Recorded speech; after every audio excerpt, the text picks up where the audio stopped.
Good evening. The television and radio stations of the United States and their affiliated stations are proud to provide facilities for a discussion of issues in the current political campaign by the two major candidates for the presidency. The candidates need no introduction. The Republican candidate, Vice President Richard M. Nixon, and the Democratic candidate, Senator John F. Kennedy. According to rules set by the candidates themselves, each man shall make an opening statement of approximately 8 minutes duration and a closing statement of approximately 3 minutes duration. In between, the candidates will answer or comment upon answers to questions put by a panel of correspondents. In this, the first discussion in a series of 4 joint appearances, the subject matter has been agreed will be restricted to internal or domestic American matters. And now for the first opening statement by Senator John F. Kennedy.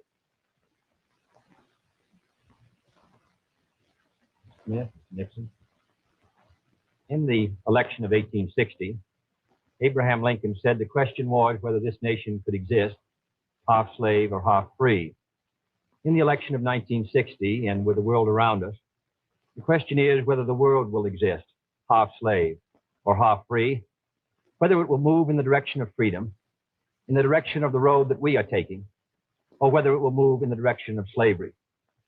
I think it will depend in great measure upon what we do here in the United States, that we build, on the kind of strength that we maintain.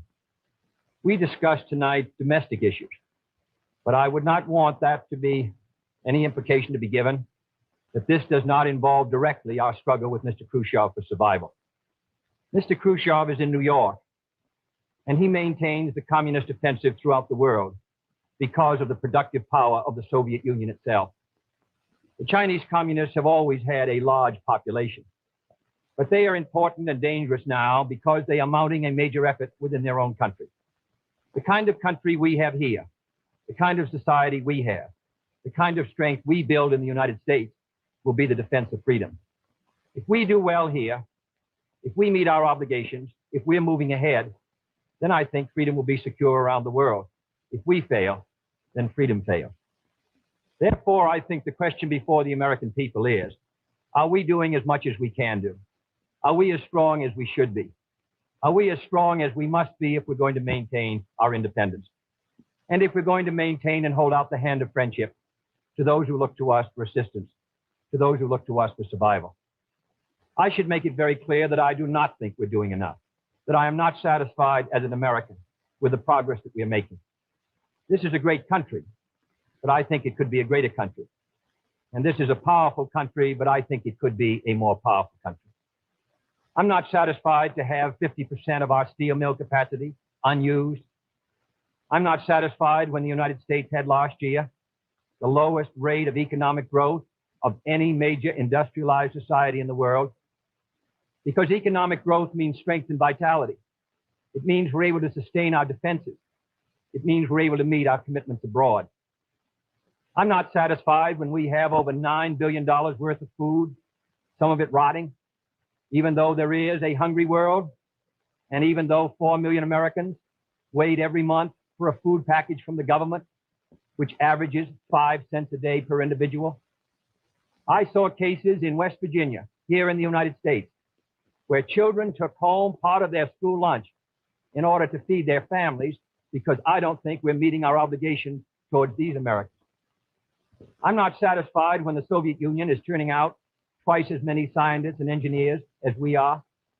I'm not satisfied when many of our teachers are inadequately paid, or when our children go to school part-time shifts. I think we should have an educational system second to none. I'm not satisfied when I see men like Jimmy Hoffa in charge of the largest union in the United States, still free. I'm not satisfied when we are failing to develop the natural resources of the United States to the fullest. Here in the United States, which developed the Tennessee Valley and which built the Grand Coulee and the other dams in the Northwest United States, at the present rate of hydropower production, and that is the hallmark of an industrialized society, the Soviet Union by 1975 will be producing more power than we are. These are all the things, I think, in this country that can make our society strong or can mean that it stands still. I'm not satisfied until every American enjoys his full constitutional rights. If a Negro baby is born, and this is true also of Puerto Ricans and Mexicans in some of our cities, he has about 1/2 as much chance to get through high school as a white baby. He has 1/3 as much chance to get through college as a white student. He has about 1/3 as much chance to be a professional man, about 1/2 as much chance to own a house. He has about 4 times as much chance that he'll be out of work in his life as the white baby. I think we can do better. I don't want the talents of any American to go to waste. I know that there are those who say that we want to turn everything over to the government. I don't at all. I want the individuals to meet their responsibilities. And I want the states to meet their responsibilities. But I think there is also a national responsibility. The argument has been used against every piece of social legislation in the last 25 years. The people of the United States individually could not have developed the Tennessee Valley. Collectively, they could have. A cotton farmer in Georgia, or a peanut farmer, or a dairy farmer in Wisconsin or Minnesota, he cannot protect himself against the forces of supply and demand in the marketplace, but working together in effective governmental programs, he can do so. 17 million Americans who live over 65 on an average Social Security check of about $78 a month. They're not able to sustain themselves individually, but they can sustain themselves through the Social Security system. I don't believe in big government, but I believe in effective governmental action. And I think that's the only way that the United States is going to maintain its freedom. It's the only way that we're going to move ahead. I think we can do a better job. I think we're going to have to do a better job if we are going to meet the responsibilities which time and events have placed upon us. We cannot turn the job over to anyone else. If the United States fails, then the whole cause of freedom fails.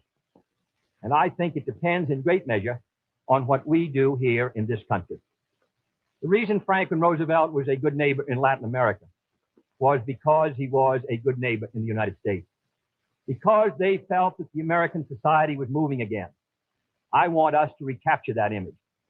I want people in Latin America and Africa and Asia to start to look to America, to see how we're doing things, to wonder what the President of the United States is doing, and not to look at Khrushchev or look at the Chinese communists. That is the obligation upon our generation. In 1933, Franklin Roosevelt said in his inaugural that this generation of Americans has a rendezvous with destiny. I think our generation of Americans has the same rendezvous. The question now is, can freedom be maintained under the most severe attack it has ever known? I think it can be. And I think in the final analysis, it depends upon what we do here. I think it's time America started moving again. And now the opening statement by Vice President Richard M. Nixon. Smith, Senator Kennedy. The things that Senator Kennedy has said, many of us can agree with. There is no question but that we cannot discuss our internal affairs in the United States without recognizing that they have a tremendous bearing on our international position. There is no question but that this nation cannot stand still because we are in a deadly competition, a competition not only with the men in the Kremlin, but the men in Peking. We're ahead in this competition, as Senator Kennedy, I think, has implied. But when you're in a race, the only way to stay ahead is to move ahead. And I subscribe completely to the spirit that Senator Kennedy has expressed tonight, the spirit that the United States should move ahead. Where then do we disagree? I think we disagree on the implication of his remarks tonight and on the statements that he has made on many occasions during his campaign to the effect that the United States has been standing still. We heard tonight, for example, the statement made that our growth in national product last year was the lowest of any industrial nation in the world. Now, last year, of course, was 1958. That happened to be a recession year. But when we look at the growth of GNP this year, a year of recovery, we find that it's 6 9/10% and one of the highest in the world today. More about that later.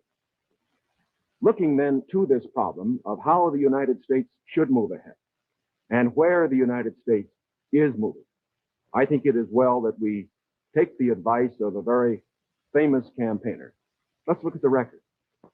Is the United States standing still? Is it true that this administration, as Senator Kennedy has charged, has been an administration of retreat, of defeat, of stagnation? Is it true that as far as this country is concerned, in the field of electric power, in all of the fields that he has mentioned, we have not been moving ahead? Well, we have a comparison that we can make. We have the record of the Truman administration of 7.5 years and the 7.5 years of the Eisenhower administration. When we compare these two records in the areas that Senator Kennedy has discussed tonight, I think we find that America has been moving ahead. Let's take schools. We have built more schools in these last 7.5 years than we built in the previous 7.5, for that matter, in the previous 20 years. Let's take hydroelectric power. We have developed more hydroelectric power in these 7.5 years than was developed in any previous administration in history.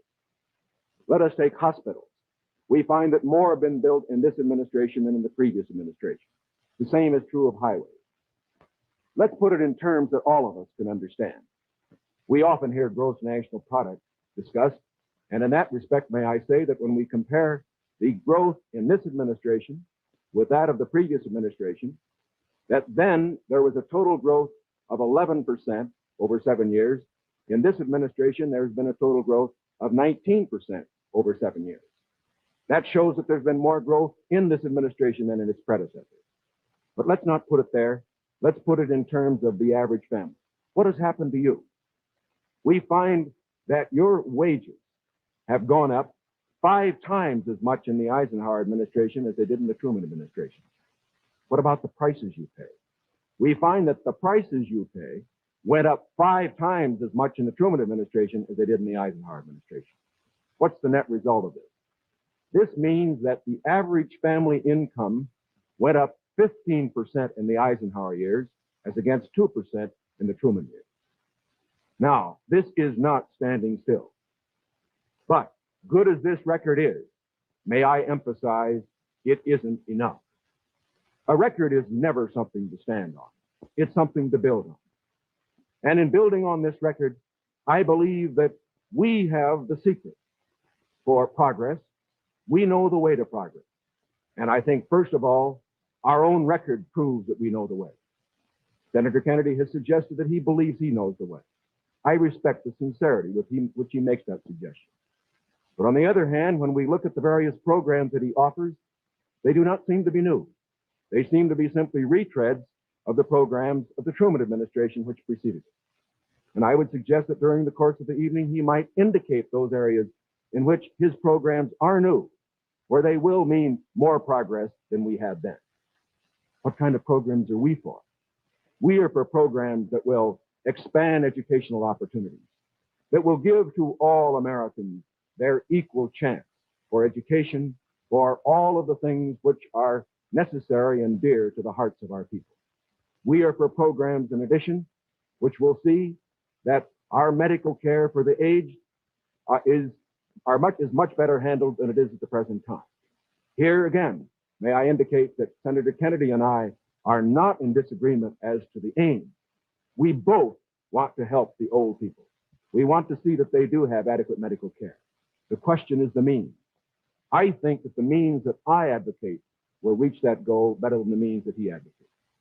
I could give better examples, but for whatever it is, whether it's in the field of housing or health or medical care or schools or the development of electric power, we have programs which we believe will move America, move her forward and build on the wonderful record that we have made over these past 7.5 years. Now, when we look at these programs, might I suggest that in evaluating them, we often have a tendency to say that the test of a program is how much you're spending. I will concede that in all the areas to which I have referred, Senator Kennedy would have the federal government spend more than I would have it spend. I costed out the cost of the Democratic platform. It runs a minimum of $13.2 billion a year more than we are presently spending to a maximum of $18 billion a year more than we're presently spending. Now, the Republican platform will cost more too.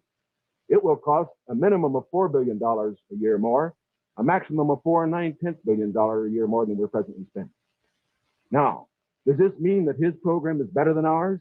Not at all. Because it isn't a question of how much the federal government spends. It isn't a question of which government does the most.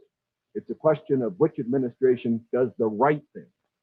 And in our case, I do believe that our programs will stimulate the creative energies of 180 million free Americans.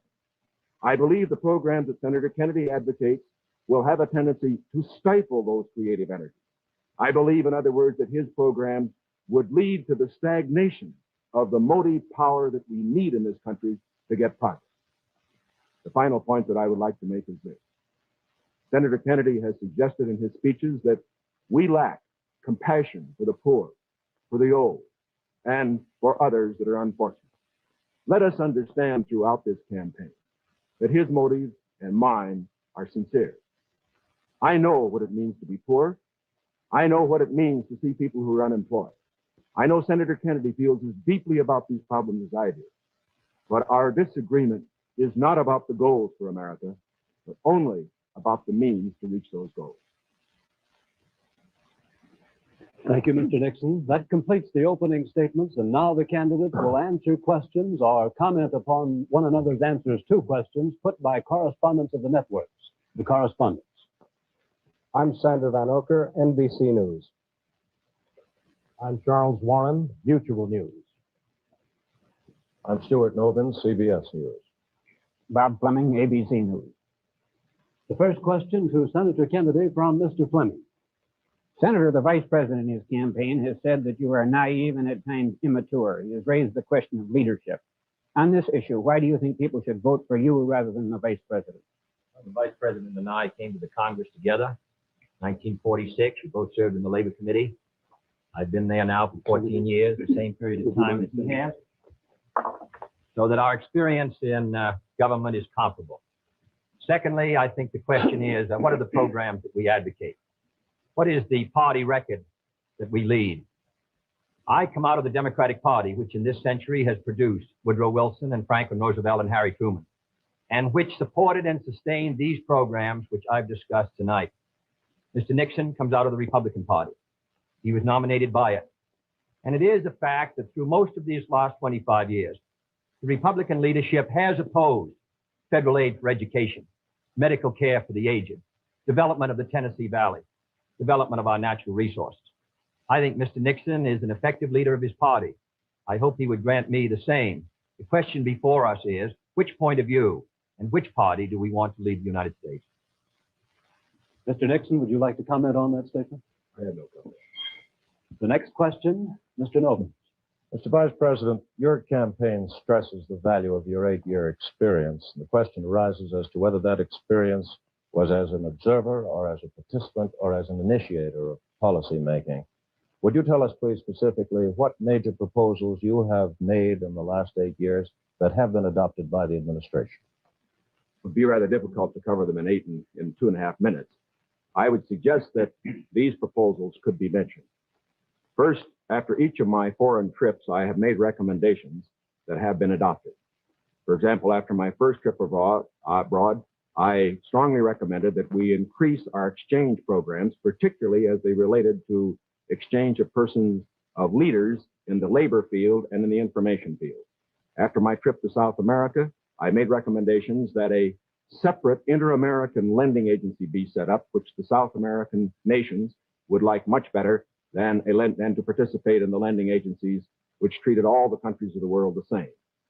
I have made other recommendations after each of the other trips. For example, after my trip abroad to Hungary, I made some recommendations with regard to the Hungarian refugee situation, which were adopted not only by the president, but some of them were enacted into law by the Congress. Within the administration, as a chairman of the President's Committee on Price Stability and Economic Growth, I have had the opportunity to make recommendations which have been adopted within the administration and which I think have been reasonably effective. I know Senator Kennedy suggested in a speech at Cleveland yesterday that that committee had not been particularly effective. I would only suggest that while we do not take the credit for it, I would not presume to, that since that committee has been formed, the price line has been held very well within the United States.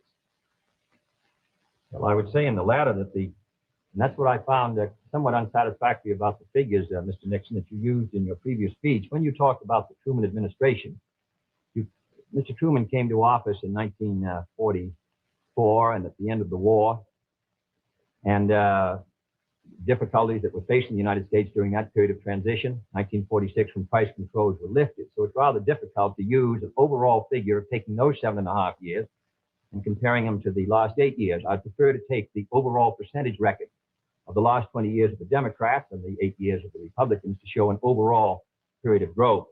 In regard to price stability, I'm not aware that that committee did produce recommendations that ever were certainly before the Congress from the point of view of legislation in regard to controlling prices. In regard to the exchange of students, of labor unions, I am chairman of the subcommittee on Africa, and I think that one of the most unfortunate phases of our policy towards that country was the very minute number of exchanges that we had. I think it's true of Latin America also. We did come forward with a program of students for the Congo of over 300, which was more than the federal government had for all of Africa the previous year. So that I don't think that we have moved, at least in those two areas, with sufficient vigor. The next question to Senator Kennedy from Mr. Warren. Senator Kennedy, during your brief speech a few minutes ago, you mentioned farm surpluses. I'd like to ask this. It's a fact, I think, that presidential candidates traditionally make promises to farmers. Lots of people, I think, don't understand why the government pays farmers for not producing certain crops, or paying farmers if they overproduce, for that matter. Let me ask, sir, why can't the farmer operate like the businessman who operates a factory? If an auto company overproduces a certain model of car, Uncle Sam doesn't step in and buy up the surplus. Why this constant courting of the farmer? Well, because I think that if the federal government moved out of the program and withdrew its support, then I think you would have complete economic chaos. The farmer plants in the spring and harvests in the fall. There are hundreds of thousands of them. They're not able to control their market very well. They bring their crops in or their livestock in, many of them about the same time. They have only a few purchasers that buy their milk or their hogs, few large companies in many cases, and therefore the farmer is not in a position to bargain very effectively in the marketplace. I think the experience of the 20s has shown what a free market could do to agriculture. And if the agricultural economy collapses, then the economy of the rest of the United States sooner or later will collapse. The farmers are the number one market for the automobile industry of the United States. The automobile industry is the number one market for steel. So if the farmer's economy continues to decline as sharply as it has in recent years, then I think you would have a recession in the rest of the country. So I think the case for the government intervention is a good one. Secondly, my objection to present farm policy is that there are no effective controls to bring supply and demand into better balance. The dropping of the support price in order to limit production does not work. And we now have the highest surpluses, $9 billion worth. We've had a higher tax load from the Treasury for the farmer in the last few years with the lowest farm income in many years. I think that this farm policy has failed. And my judgment, the only policy that will work will be for effective supply and demand to be in balance. And that can only be done through governmental action. I therefore suggest that in those basic commodities which are supported, that the federal government, after endorsement by the farmers in that commodity, attempt to bring supply and demand into balance. Attempt effective production controls so that we won't have that 5 or 6% surplus which breaks the price 15 or 20%. I think Mr. Benson's program has failed. And I must say, after reading the Vice President's speech before the farmers as he read mine, I don't believe that it's very much different from Mr. Benson. I don't think it provides effective governmental controls. I think the support prices are tied to the average market price of the last 3 years, which was Mr. Benson's theory. I therefore do not believe that this is a sharp enough breach with the past to give us any hope of success for the future. Mr. Nixon, comment? I, of course, disagree with Senator Kennedy insofar as his suggestion as to what should be done on the farm program. He has made the suggestion that what we need is to move in the direction of more government controls, a suggestion that would also mean raising prices that the consumers pay for products and imposing upon the farmers controls on acreage even far more than they have today. I think this is the wrong direction. I don't think this has worked in the past. I do not think it will work in the future. The program that I have advocated is one which departs from the present program that we have in this respect. It recognizes that the government has a responsibility to get the farmer out of the trouble he presently is in because the government got him into it. And that's the fundamental reason why we can't let the farmer go by himself at the present time. The farmer produced these surpluses because the government asked him to through legislation during the war. Now that we have these surpluses, it's our responsibility to indemnify the farmer during that period that we get rid of the surpluses. Until we get the surpluses off the farmer's back, however, we should have a program, such as I announced, which will see that farm income holds up. But I would propose holding that income up, not through a type of program that Senator Kennedy has suggested that would raise prices, but one that would indemnify the farmer, pay the farmer in kind from the products which are in surplus. The next question to Vice President Nixon from Mr. Van Oker. Mr. Vice President, since the question of executive leadership is a very important campaign issue, I'd like to follow Mr. Noven's question. Now, Republican campaign slogans, you see them on signs around the country, as we did last week, say, it's experience that counts. That's over a picture of yourself, sir, implying that you've had more governmental executive decision-making experience than your opponent. Now, in his news conference on August 24th, President Eisenhower was asked to give one example of a major idea of yours that he adopted. His reply was, and I'm quoting, "If you give me a week, I might think of one. I don't remember." Now, that was a month ago, sir, and the president hasn't brought it up since. And I'm wondering, sir, if you can clarify which version is correct, the one put out by Republican campaign leaders or the one put out by President Eisenhower? Well, I would suggest, Mr. Van Oker, that if you know the president, that was probably a facetious remark. I would also suggest that insofar as his statement is concerned, that I think it would be improper for the President of the United States to disclose the instances in which members of his official family had made recommendations, as I have made them through the years, to him, which he has accepted or rejected. The President has always maintained, and very properly so, that he is entitled to get what advice he wants from his cabinet and from his other advisors without disclosing that to anybody, including, as a matter of fact, to Congress. Now, I can only say this. Through the years, I have sat in the National Security Council. I have been in the cabinet.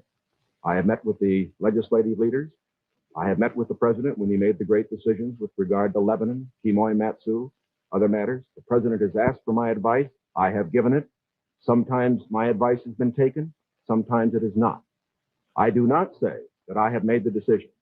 And I would say that no president should ever allow anybody else to make the major decisions. The president only makes the decision. All that his advisors do is to give counsel when he asks for it. As far as what experience counts and whether that is experience that counts, that isn't for me to say. I can only say that my experience is there for the people to consider. Senator Kennedy's is there for the people to consider. As he pointed out, we came to the Congress in the same year. His experience has been different from mine. Mine has been in the executive branch. His has been in the legislative branch. I would say that the people now have the opportunity to evaluate his as against mine, and I think both he and I are going to abide by whatever the people decide. Senator Kennedy? Well, I'll just say that the question is of experience, and the question also is what our judgment is of the future, and what our goals are for the United States, and what ability we have to implement those goals. Abraham Lincoln came to the presidency in 1860 after a rather little-known session in the House of Representatives, and after being defeated for the Senate in 58 and was a distinguished president. There is no certain road to the presidency. There are no guarantees that if you take one road or another that you will be a successful president. I have been in the Congress for 14 years. I have voted in the last 8 years. The Vice President was presiding over the Senate and meeting his other responsibilities. I have met decisions over 800 times on matters which affect not only the domestic security of the United States, but as a member of the Senate Foreign Relations Committee. The question really is, which candidate and which party can meet the problems that the United States is going to face in the 60s? The next question to Senator Kennedy from Mr. Novus. Senator Kennedy, in connection with these problems of the future that you speak of and the program that you enunciated earlier in your direct talk, you call for expanding some of the welfare programs for schools, for teacher salaries, medical care, and so forth, but you also call for reducing the federal debt. And I'm wondering how you, if you're president in January, would go about paying the bill for all this? Does this mean that I did not advocate reducing the federal debt because I don't believe that you're going to be able to reduce the federal debt very much in 1961, 2, or 3. I think you have heavy obligations which affect our security, which we're going to have to meet. And therefore, I've never suggested we should be able to retire the debt substantially or even at all in 1961 or 2. Senator, I believe in one of your speeches you suggested that reducing the interest rate would help toward... No, not reducing the interest. Reducing the interest rate, in my judgment, the hard money, tight money policy, fiscal policy of this administration has contributed to the slowdown in our economy, which helped bring the recession of 54, which made the recession of 58 rather intense, and which has slowed somewhat our economic activity in 1960. What I have talked about, however, the kind of programs that I talked about, in my judgment, are fiscally sound. Medical care for the aged, I would put under Social Security. The Vice President and I disagree on this. The program, the Javits-Nixon or the Nixon-Javits program, would have cost, if fully used, $600 million by the government per year and $600 million by the state. The program which I advocated, which failed by 5 votes in the United States Senate, would have put medical care for the aged in Social Security and would have been paid for through the Social Security system and the Social Security tax. Secondly, I support federal aid to education and federal aid for teachers' salaries. I think that's a good investment. I think we're going to have to do it. And I think to heap the burden further on the property tax, which is already strained in many of our communities, will ensure, in my opinion, that many of our children will not be adequately educated and many of our teachers not adequately compensated. There is no greater return to an economy or to a society than an educational system second to none. On the question of the development of natural resources, I would pay as you go, in the sense that they would be balanced and the power revenues would bring back sufficient money to finance the projects in the same way as the Tennessee Valley. I believe in the balanced budget, and the only conditions under which I would unbalance the budget would be if there was a grave national emergency or a serious recession. Otherwise, with a steady rate of economic growth, and Mr. Nixon and Mr. Rockefeller in their meeting said a 5% economic growth would bring by 1962 $10 billion extra in tax revenue. Whatever is brought in, I think that we can finance essential programs within a balanced budget if business remains orderly. Yes, I think what Mr. Novin is referring to was not one of Senator Kennedy's speeches, but the Democratic platform, which did mention cutting the national debt. I think, too, that it should be pointed out that, of course, it is not possible, particularly under the proposals that Senator Kennedy has advocated, either to cut the national debt or to reduce taxes. As a matter of fact, it will be necessary to raise taxes. As Senator Kennedy points out, that as far as his one proposal is concerned, the one for medical care for the aged, that would be financed out of Social Security. That, however, is raising taxes for those who pay Social Security. He points out that he would make pay-as-you-go be the basis for our natural resources development. For our natural resources development, which I also support incidentally, however, whenever you appropriate money for one of these projects, you have to pay now and appropriate the money, and while they eventually do pay out, it doesn't mean that the government doesn't have to put out the money this year. And so I would say that in all of these proposals Senator Kennedy has made, they will result in one of two things. Either he has to raise taxes or he has to unbalance the budget. If he unbalances the budget, that means you have inflation, and that will be, of course, a very cruel blow to the very people, the older people that we've been talking about. As far as aid for school construction is concerned, I favor that, as Senator Kennedy did in January of this year, when he said he favored that rather than aid to teacher salaries. I favor that because I believe that's the best way to aid our schools without running any risk whatever of the federal government telling our teachers what to teach. The next question to Vice President Nixon from Mr. Warren. Mr. Vice President, you mentioned schools. It was just yesterday, I think you asked for a crash program to raise education standards. And this evening you talked about advances in education. Mr. Vice President, you said it was back in 1957 that salaries paid to school teachers were nothing short of a national disgrace. Higher salaries for teachers, you added, were important, and if the situation wasn't corrected, it would lead to a national disaster. Yet you refused to vote in the Senate in order to break a tie vote when that single vote, if it had been yes, would have granted salary increases to teachers. I wonder if you could explain that, sir. Awfully glad you got that question, because as you know, I got into it at the last, and my other question wasn't able to complete the argument. I think that the reason that I voted against having the federal government pay teacher salaries was probably the very reason that concerned Senator Kent this year in his kickoff press conference. He said that he favored aid for school construction, but at that time did not feel that there should be aid for teacher salaries. At least that's the way I read his remarks. Now, why should there be any question about the federal government aiding teacher salaries? Why did Senator Kennedy take that position then? Why do I take it now? We both took it then, and I take it now for this reason. We want higher teacher salaries. We need higher teacher salaries. But we also want our education to be free of federal control. When the federal government gets the power to pay teachers, inevitably, in my opinion, it will acquire the power to set standards and to tell the teachers what to teach. I think this would be bad for the country. I think it would be bad for the teaching profession. There is another point that should be made. I favor higher salaries for teachers. But as Senator Kennedy said in January of this year in the same press conference, the way that you get higher salaries for teachers is to support school construction, which means that all the local school districts in the various states then have money which is freed to raise the standards for teacher salaries. I should also point out this.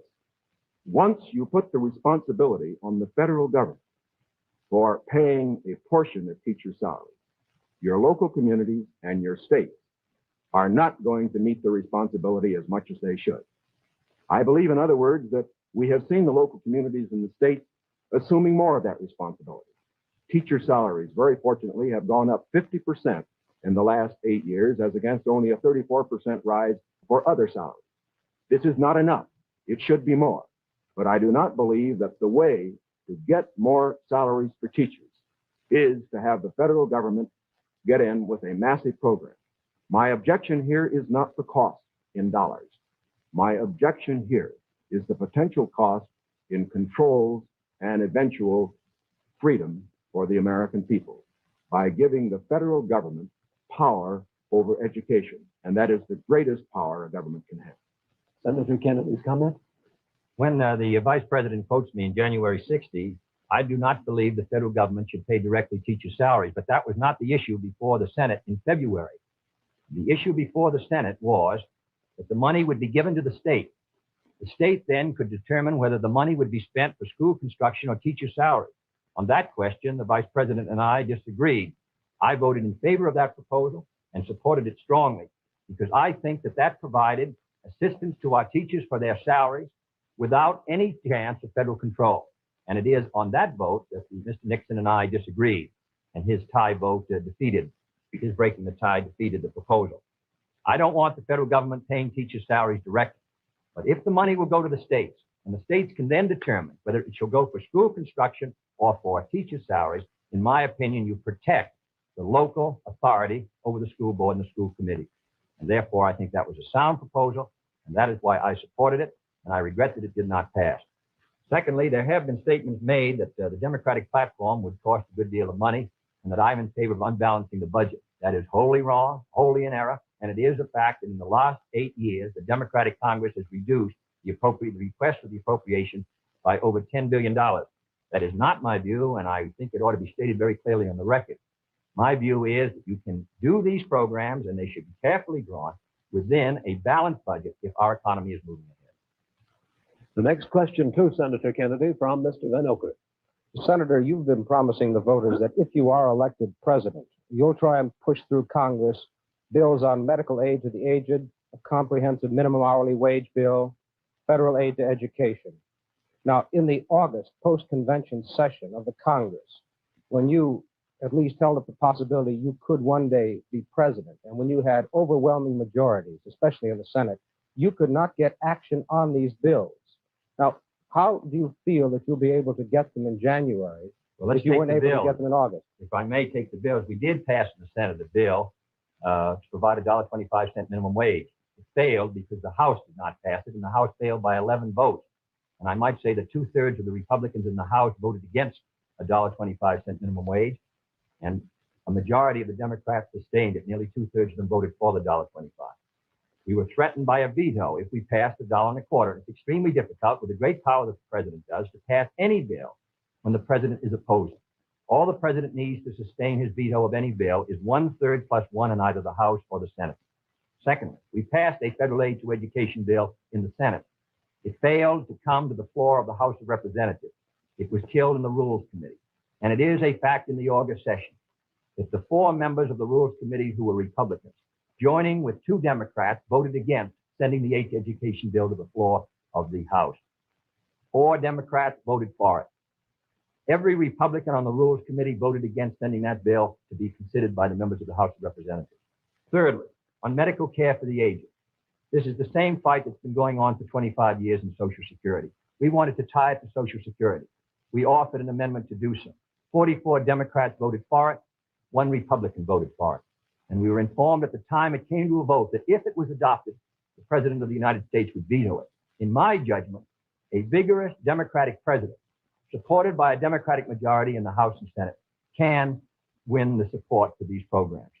But if you send a Republican president and a Democratic majority, and the threat of a veto hangs over the Congress, in my judgment, you will continue what happened in the August session, which is a clash of parties and inaction. Mr. Nixon, comment? Well, obviously, my views are a little different. First of all, I don't see how it's possible for a 1/3 of a body, such as the Republicans have in the House and the Senate, to stop 2/3 if the 2/3 are adequately led. I would say, too, that when Senator Kennedy refers to the action of the House Rules Committee, there are 8 Democrats on that committee and 4 Republicans.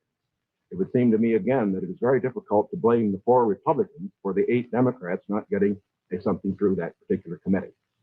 I would say further that to blame the president and his veto power for the inability of the senator and his colleague to get action in this special session misses the mark. When the president exercises his veto power, he has to have the people behind him, not just 1/3 of the Congress. Because let's consider it. If the majority of the members of the Congress felt that these particular proposals were good issues, the majority of those who were Democrats, why didn't they pass them and send to the president and get a veto and have an issue? The reason why these particular bills in these various fields that have been mentioned were not passed was not because the president was against them. It was because the people were against them. It was because they were too extreme. And I am convinced that the alternate proposals that I have, that the Republicans have in the field of health, in the field of education, in the field of welfare, because they are not extreme, because they will accomplish the end without too great cost in dollars or in freedom, that they could get through the next Congress. The next question to Vice President Nixon from Mr. Fleming. Mr. Vice President, do I take it then you believe that you could work better with Democratic majorities in the House and Senate, and Senator Kennedy could work with Democratic majorities in the House and Senate? I would say this, that we, of course, expect to pick up some seats in both in the House and the Senate. We would hope to control the House, to get a majority in the House in this election. We cannot, of course, control the Senate. I would say that a president will be able to lead. A president will be able to get his program through to the effect that he has the support of the country, the support of the people. Sometimes we get the opinion that in getting programs through the House or the Senate, it's purely a question of legislative finagling and all that sort of thing. It isn't really that. Whenever a majority of the people are for a program, the House and the Senate responds to it. And whether this House and Senate in the next session is Democratic or Republican, if the country will have voted for the candidate for the presidency and for the proposals that he has made, I believe that you will find that the president, if it were a Republican, as it would be in my case, would be able to get his program through that Congress. Now, I also say that as far as Senator Kennedy's proposals are concerned, that, again, the question is not simply one of a presidential veto stopping programs. You must always remember that a president can't stop anything unless he has the people behind him. And the reason President Eisenhower's vetoes have been sustained, the reason the Congress does not send up bills to him, which they think will be vetoed, is because the people and the Congress, the majority of them, know the country is behind the president. Senator Kennedy? Well, now let's look at these bills that the Vice President suggests were too extreme. One was a bill for $1.25 an hour for anyone who works in a store or a company that has $1 million a year business. I don't think that's extreme at all. and yet nearly 2/3 to 3/4 of the Republicans in the House of Representatives voted against that proposal. Secondly was the federal aid to education bill. It was a very, because of the defeat of teacher salaries, it was not a bill that met, in my opinion, the need. The fact of the matter is, it was a bill that was less than you recommended, Mr. Nixon, this morning in your proposal. It was not an extreme bill. And yet we could not get one Republican to join. At least, I think, 4 of the 8 Democrats voted to send it to the floor of the House, not one Republican. And they joined with those Democrats who were opposed to it. I don't say the Democrats are united in their support of the program, but I do say a majority are. And I say a majority of the Republicans are opposed to it. The third is medical care for the aged, which is tied to Social Security, which is financed out of Social Security funds. Does not put a deficit on the Treasury. The proposal advanced by you and by Mr. Javits would have cost $600 million. Mr. Rockefeller rejected it in New York, said he didn't agree with the financing at all, said it ought to be on Social Security. So these are 3 programs which are quite moderate. I think it shows the difference between the 2 parties. One party is ready to move in these programs, the other party gives them lip service. Mr. Warren's question for Senator Kennedy. Senator Kennedy, on another subject, communism is so often described as an ideology or a belief that exists somewhere other than in the United States. Let me ask you, sir, just how serious a threat to our national security are these communist subversive activities in the United States today? Well, I think they're serious. I think it's a matter that we should continue to give great care and attention to. We should support the laws which the United States has passed in order to protect us from those who would destroy us from within. We should sustain the Department of Justice in its efforts and the FBI, and we should be continually alert. I think if the United States is maintaining a strong society here in the United States, I think that we can meet any internal threat. The major threat is external and will continue. Mr. Nixon, comment? I agree with Senator Kennedy's appraisal generally in this respect. The question of communism within the United States has been one that has worried us in the past. It is one that will continue to be a problem for years to come. We have to remember that the Cold War that Mr. Khrushchev is waging and his colleagues are waging is waged all over the world, and it's waged right here in the United States. That's why we have to continue to be alert. It is also essential in being alert that we be fair. Fair because by being fair, we uphold the very freedoms that the communists would destroy. We uphold the standards of conduct which they would never follow. And in this connection, I think that we must look to the future, having in mind the fact that we fight communism at home, not only by our laws to deal with communists, the few who do become communists and the few who do become fellow travelers, but we also fight communism at home by moving against those various injustices which exist in our society, which the communists feed upon. And in that connection, I again would say, while Senator Kennedy says we are for the status quo, I do believe that he would agree that I am just as sincere in believing that my proposals for federal aid to education, my proposals for health care are just as sincerely held as his. The question, again, is not one of goals. We're for those goals. It's one of means. Mr. Van Oker's question for Vice President Nixon. Mr. Vice President, in one of your earlier statements, you said, we've moved ahead, we've built more schools, we've built more hospitals. Now, sir, isn't it true that the building of more schools is a local matter for financing? Were you claiming that the Eisenhower administration was responsible for the building of these schools, or is it the local school districts that provide for them? Not at all. As a matter of fact, your question brings out a point that I'm very glad to make. Too often, in appraising whether we are moving ahead or not, we think only of what the federal government is doing. Now, that isn't the test of whether America moves. The test of whether America moves is whether the federal government, plus the state government, plus the local government, plus the biggest segment of all, individual enterprise, moves. We have, for example, a gross national product of approximately $500 billion. Roughly $100 billion to $125 billion of that is the result of government activity. $400 billion approximately is a result of what individuals do.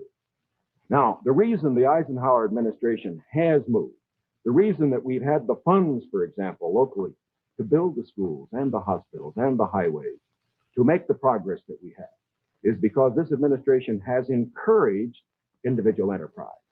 And it has resulted in the greatest expansion of the private sector of the economy that has ever been witnessed in an 8-year period. And that is growth. That is the growth that we are looking for. It is the growth that this administration has supported and that its policies have stimulated. Senator Kennedy? Well, I must say, I think the reason that the schools have been constructed is because the local school districts were willing to increase the property taxes to a tremendously high figure, in my opinion, almost the point of diminishing returns, in order to sustain these schools. Secondly, I think we have a richer country, and I think we have a powerful country. I think what we have to do, however, is have the president and the leadership set before our country exactly what we must do in the next decade if we're going to maintain our security in education, in economic growth, in development of natural resources. The Soviet Union is making great gains. It isn't enough to compare what might have been done 8 years ago, or 10 years ago, or 15 years ago, or 20 years ago. I want to compare what we're doing with what our adversaries are doing, so that by the year 1970, the United States is ahead in education, in health, in building, in homes, in economic strength. I think that's the big assignment, the big task, the big function of the federal government. Can I have the summation time, please? We've completed our questions and our comments, and in just a moment, we'll have the summation time. This will allow 3 minutes and 20 seconds for the summation by each candidate.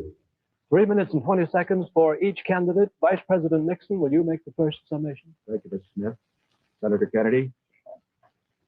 First of all, I think it is well to put in perspective where we really do stand with regard to the Soviet Union in this whole matter of growth. The Soviet Union has been moving faster than we have. But the reason for that is obvious. They start from a much lower base. Although they have been moving faster in growth than we have, we find, for example, today, that their total gross national product is only 44% of our total gross national product. That's the same percentage that it was 20 years ago. And as far as the absolute gap is concerned, we find that the United States is even further ahead than it was 20 years ago. Is this any reason for complacency? Not at all. Because these are determined men. They are fanatical men. And we have to get the very most out of our economy. I agree with Senator Kennedy completely on that scope. Where we disagree is in the means that we would use to get the most out of our economy. I respectfully submit that Senator Kennedy too often would rely too much on the federal government, on what it would do to solve our problems, to stimulate growth. I believe that when we examine the Democratic platform, when we examine the proposals that he has discussed tonight, when we compare them with the proposals that I have made, that these proposals that he makes would not result in greater growth for this country than would be the case if we followed the programs that I have advocated. There are many of the points that he has made that I would like to comment upon. The one in the field of health is worth mentioning. Our health program, the one that Senator Javits and other Republican senators, as well as I, supported, is one that provides for all people over 65 who want health insurance the opportunity to have it if they want it. It provides a choice of having either government insurance or private insurance. But it compels nobody to have insurance who does not want it. His program under Social Security would require everybody who had Social Security to take government health insurance whether he wanted it or not. And it would not cover several million people who are not covered by Social Security at all. Here is one place where I think that our program does a better job than his. The other point that I would make is this. This downgrading of how much things cost, I think many of our people will understand better when they look at what happened during the Truman administration, when the government was spending more than it took in. We found savings over a lifetime eaten up by inflation. We found the people who could least afford it, people on retired incomes, people on fixed incomes, we found them unable to meet their bills at the end of the month. It is essential that a man who's president of this country certainly stand for every program that will mean for growth. And I stand for programs that will mean growth and progress. But it is also essential that he not allow a dollar spent that could be better spent by the people themselves. Senator Kennedy, your conclusion? The point was made by Mr. Nixon that the Soviet production is only 44% of ours. I must say that 44% in that Soviet country is causing us a good deal of trouble tonight. I want to make sure that it stays in that relationship. I don't want to see the day when it's 60% of ours and 70 and 75 and 80 and 90% of ours, with all the force and power that it could bring to bear in order to cause our destruction. Secondly, the Vice President mentioned medical care for the aged. Our program was an amendment to the Curb Bill. The Curb Bill provided assistance to all those who were not on Social Security. I think it's a very clear contrast. 1935, when the Social Security Act was written, 94 out of 95 Republicans voted against it. Mr. Landon ran in 1936 to repeal it. In August of 1960, when we tried to get it again, but this time for medical care, we received the support of one Republican in the Senate on this occasion. Thirdly, I think the question before the American people is, as they look at this country and as they look at the world around them, the goals are the same for all Americans. The means are at question. The means are at issue. If you feel that everything that is being done now is satisfactory, that the relative power and prestige and strength of the United States is increasing in relation to that of the communists, that we are gaining more security, that we are achieving everything as a nation that we should achieve, that we're achieving a better life for our citizens and greater strength, then I agree. I think you should vote for Mr. Nixon. But if you feel that we have to move again in the 60s, that the function of the president is to set before the people the unfinished business of our society, as Franklin Roosevelt did in the 30s, the agenda for our people, what we must do as a society to meet our needs in this country and protect our security and help the cause of freedom. As I said at the beginning, the question before us all, that faces all Republicans and all Democrats, is, can freedom in the next generation conquer, or are the communists going to be successful? That's the great issue. And if we meet our responsibilities, I think freedom will conquer. If we fail to move ahead, if we fail to develop sufficient military and economic and social strength here in this country, then I think that the tide could begin to run against us. And I don't want historians 10 years from now to say, these were the years when the tide ran out for the United States. I want them to say, these were the years when the tide came in. These were the years when the United States started to move again. That's the question before the American people, and only you can decide what you want this country to be, what you want to do with the future. I think we're ready to move. And it is to that great task, if we're successful, that we will address ourselves. Thank you very much, gentlemen. This hour has gone by all too quickly. Thank you very much for permitting us to present the next President of the United States on this unique program. I've been asked by the candidates to thank the American networks and the affiliated stations for providing time and facilities for this joint appearance. Other debates in this series will be